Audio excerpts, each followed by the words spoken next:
waving at it, doesn't matter, huh?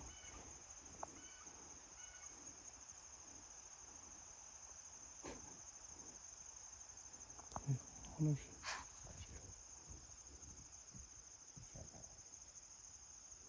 yeah. That's pretty cool. Stalked right up. And she's still within bow range right now.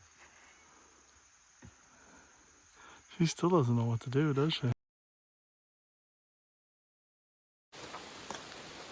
All right, so here we are on a nice, wonderful, wet day. In here looking at this tree here. I've had pictures, trail cam pictures and pictures of bucks on this tree now since 2015. I figured today we were going in to check a bear bait. Figured I'd ask Ty if he wanted to come along and we'd go down and do some deer scouting after. But the rub used to be on the other side of the tree, and now the trail seems to have moved, which is a little different. Yeah. But it used to go below the tree. Now it goes above the tree. So they rubbed this side last year instead of that side, but they're still hitting the same tree. So what's that? 2015. 8 years. Yeah, 8 years on this. 8 years. Just another thing that you need to put in your little memory bank or mark on your Onyx or whatever you use to remember stuff. And because not such a great place to sit to look for a buck. Yeah, but definitely it's a good place for a camera. Great place for a camera. Great place on snow. Yep. Tried to come in and pick up a track.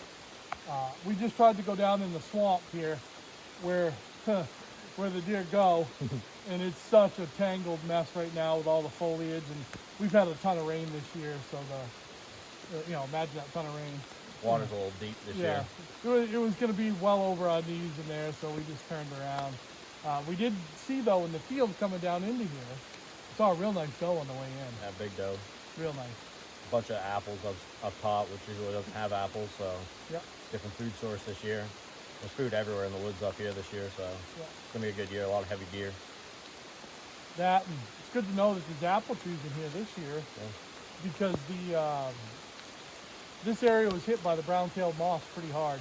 I showed Ty on the way up. A lot of the trees are dead after 2 summers in a row getting ravaged.